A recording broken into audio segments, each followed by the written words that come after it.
I'm here with the one, the only Ardreal Holmes Jr., and I'm pretty excited about this interview just because the brother's been going on a tear, man. He's going on a tear, and like I said before, I really do feel like this guy got a lot and got what it takes to go all the way. So before we get into the interview, Ardreal, go ahead and introduce yourself to the family. Yeah, appreciate you, bro. Yep, I'm Ardreal Bossman Holmes. I'm a 6'2" southpaw at 154 out of Flint, Michigan. Yeah, man. So everybody knows that you had the layoff from 2019 until 2022, and you the last fight that you had back in 2019 was Jose Abreu, and then since then, man, it's been Vernon Brown, Villarreal, Toussaint, and then Marlon Harrington. You just been on a tear, bro. Like what got you rolling from that 2019 layoff, and then now 2022, 2023, 2024 having great performances? Talk me through how that's been. I kind of feel like all the performances weren't my best because it's hard to come back from like a layoff and look spectacular. So now I think I'm getting back into the groove of things. But I just had to rededicate myself to the sport. Remember why I even started, and man, and just try to be the champion, man, that I know I can be. So yeah. I'm just back to my old ways, man. Yeah, man. So signed under Lou DiBella and DiBella Entertainment, but then also being with Split T Management. That stuff is big, man. How does it feel being with Split T Management? How's that going for you? Man, it's just a blessing. Those guys, anything I need from them, they got my back 100%. So it's just a blessing, man. Especially coming up from the Flint area, and I'm cool like a lot of the guys on the Detroit scene, really all over Michigan, and I see how hard it is for them with no backing. So just for me to have the backing that I got, I'm just truly blessed and appreciative for it. Yeah. So we're going to get into the fight, but I want to, talk about a few things. So, man, you've been able to get onto the zone. I think this is 2 fights in a row that you've been able to be on the zone. How does it feel to actually be on that big broadcaster as well? Man, it's crazy. Like a dream come true, man. Like coming up fighting, you only dream about stuff like this.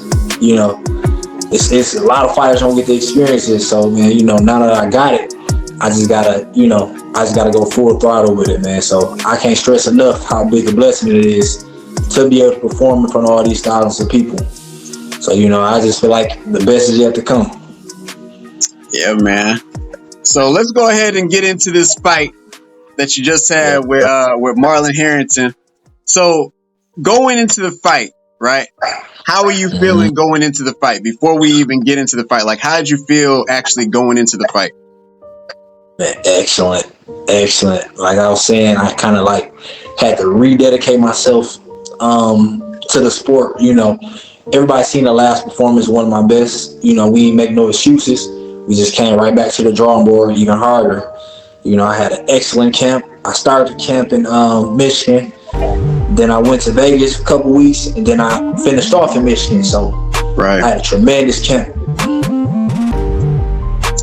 Yeah, man. And I mean, it definitely showed because when you were in there, man, you were looking like rare form, vintage Ardreal Holmes Jr.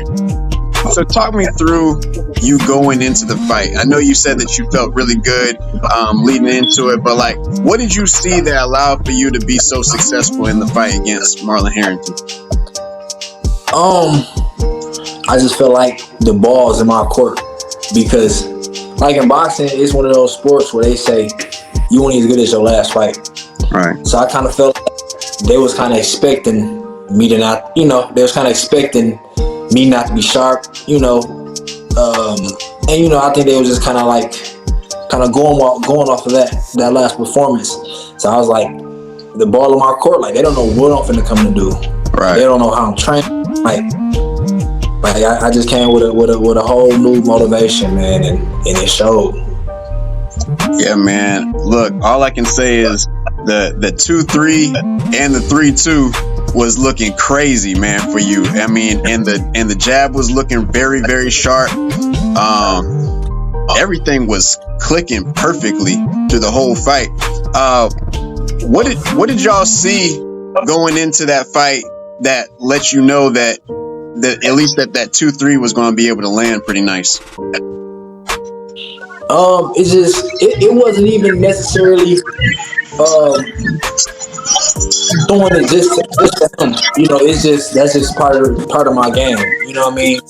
Throwing the hard, sharp punches from long range. So that's not, you know, not just for him. That's going to be for everybody. Like, so, you know, it's Okay. on from here on. Okay, so you just locked in for anybody. It don't even matter. Okay. Sure. Because I mean, it made it looked real easy in there. It looked real easy for you. So with that being said, I know that you're saying that anybody can get it for the most part this way. It's going to be sharp and it's going to be you're going to be over prepared every single time that you get in the ring. So I did hear when you were talking in the post fight interview that potentially there was a name, Erickson Lubin, that was mentioned. Is that the next opponent? Is that somebody that you're looking to get in the ring with? Definitely, that's hopefully that's the next opponent, man. You know, if I gotta put some more work in, I'm willing to do it. But you know, I'm kind of looking around, and there's nobody for him to fight. So why not? You know, you know me. Right. Yeah, I think that could be a pretty good fight, man. You know, he is coming off of 2 wins. He had a TKO, and then also a unanimous decision victory in the last 2 fights that he had. But the big Showtime fight that he had with Sebastian Fundora, I mean, it was pretty gruesome from what I saw. So it seems like tall fighters he might have an issue with.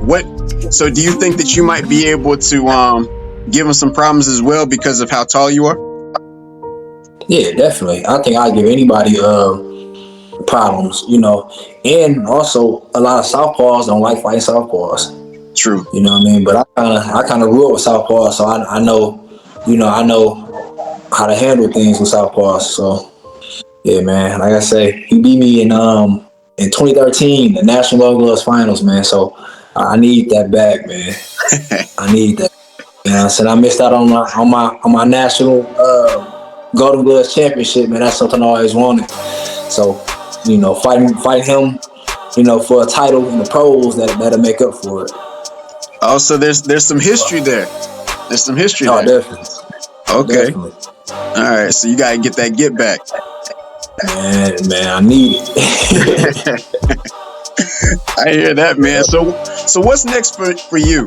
You know, I know that you want some of these big names and everything like that, but I mean now you seem like you're in the driver's seat in the 154-pound division and definitely on the come up. Everything's starting to be put together as far as really nice performances lately. So what's next for you? It's just time for contention. I mean, yeah, it's time for contention. Like, you know, I don't want to fight nobody who's like kind of like behind me, like on the ranking tip. I want to fight all the guys that's in front of me. You know, it's you know, time is only ticking. It's time to go for it. You know, at this point, it's kind of like sink or swim. So I don't mind getting there with anybody. You know, or it seemed like all the titles are starting to separate. So Yeah. You know, I'm willing to fight anybody to get my hands on them titles. Okay, so we talked about the fight. We talked about sort of your career a little bit, but what's next for you as Ardreal Holmes? Like, what's the next thing that you're going to be doing for you? Man, you know, anything that's stepping toward a title, a major title. So hopefully somebody in the top 5, top 10. You know, I'm willing to fight everybody to be the best. You know what I mean? It's looking like the titles are starting to separate. You know, that means it's going to be a little bit easier to get to. So yeah, every step I take is toward the title now. Got you. So top 15 or better? That's what you're looking at? Definitely. Got you on that. Yeah, man. I definitely think that you got it all right now. I think this is a perfect time for you. Um, man, and if what you just did on that last fight is any type of understanding of what you're going to do in the future, man, I feel bad for anybody that gets in the ring with you.